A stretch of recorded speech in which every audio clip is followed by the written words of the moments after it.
you're happy and you know, clap your hands. If you're happy and you know, clap your hands. If you're happy and you know, and you surely want to show. If you're happy and you know, clap your hands. If you're happy and you know, stamp your feet.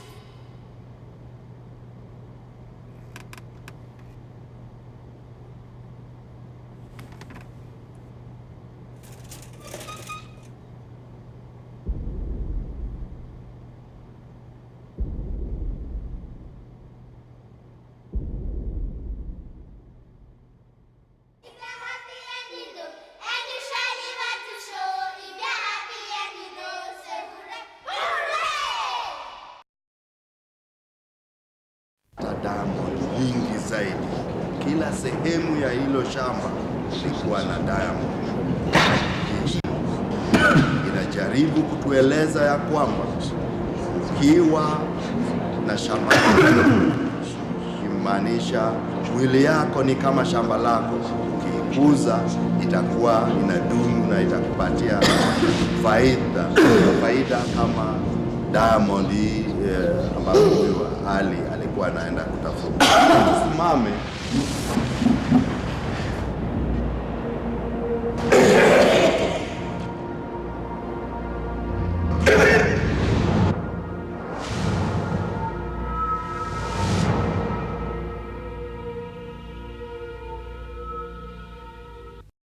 Je, umeolewa? Kwa hivyo umekita na bwanako saizi nyumbani eh? Oh, okay. Nikuulize, unajua kama huyo bwanako ako na mpenzi nje?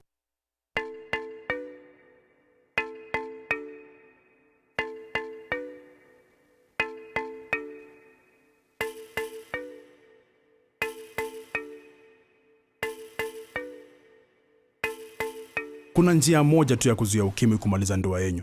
Rahisi sana. Wanaume, tuwachane na mpango wa kando. Epuka ukimwi.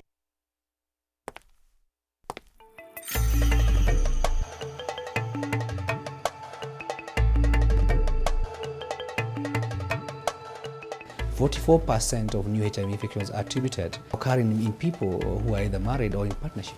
These people in partnership also have other partners, who are not using condoms, and therefore there is the chance that in that network somebody has HIV and spreads like bushfire to the rest of the families.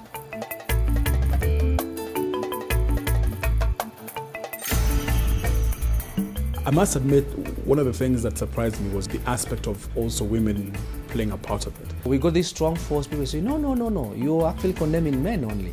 Women also do that. So people didn't know that we already even made some sports for women as well. Mama, habari yako? Ati uko outing ya chama eh? Kwa hivyo huyo mwanaume amesimama hapo sio bwanako, sio? Unajua utafiti unaonyesha kuwa karibu nusu ya wanaambukizwa ukimwi leo wako katika ndoa kama yako. Concurrent partnership really is a great factor in the spread of HIV because you find that these people, when they have these partners, trust comes in. So you'll find that these partners stop using condoms basically to all the partners. PSI Kenya decided to take on the campaign boldly because primarily there are very few organizations that do national level mass media communications. For this particular brief, it became quite an interesting angle to our social marketing. We've got a social responsibility to improve the lives of the people that we are trying to talk to. We pre-tested various concepts, various taglines, various names, and eventually we came up with Mpango wa Kando, which was actually what people felt describes this loving, long-term side relationship. Somebody needs to say something. And so we did.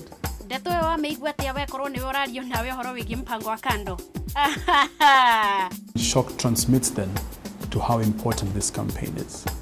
It makes sense, it's logical. And I think that's what really made the campaign work, that it's real, it's a social message. Mpango wa Kando campaign is obviously achieving its goal. Part of the goals were to stimulate debate. So you'll hear people discuss it in pubs, in family outings, in the church. These that were never ever discussed. They identify with the campaign, and then now the discussions start. The good thing is that they are coming together and talking about it and finding solutions to it.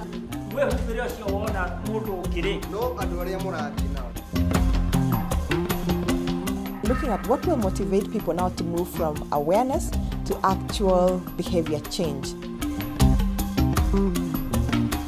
If you look around, all families, all Kenyans don't want HIV.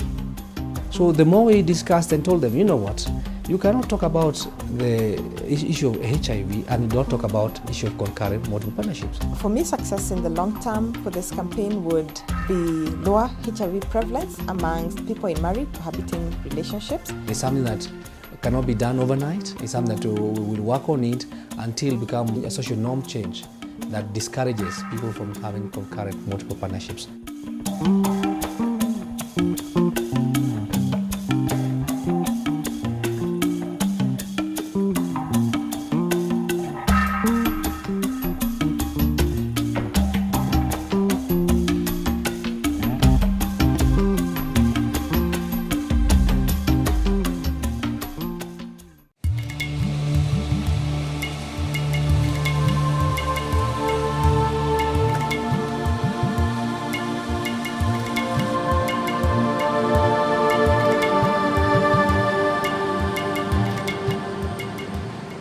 Well, Tribe was created as a boutique hotel concept. Tribe is unique. It's a very unique property. So people feel that it's a modern boutique product, but it also has an African soul. It's not lost that. It's very much homegrown. Every single person who worked on it was either born in Kenya or from Kenya or lived here. You know, you look around it and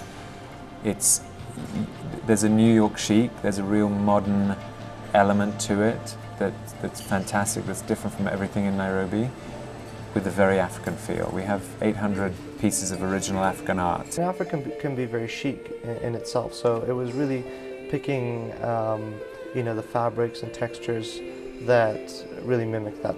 The African culture is appreciated and was put into consideration in a big way in designing this hotel. That just, you feel the soul of Africa is here. Every guest who comes and sees this art gets wowed by it.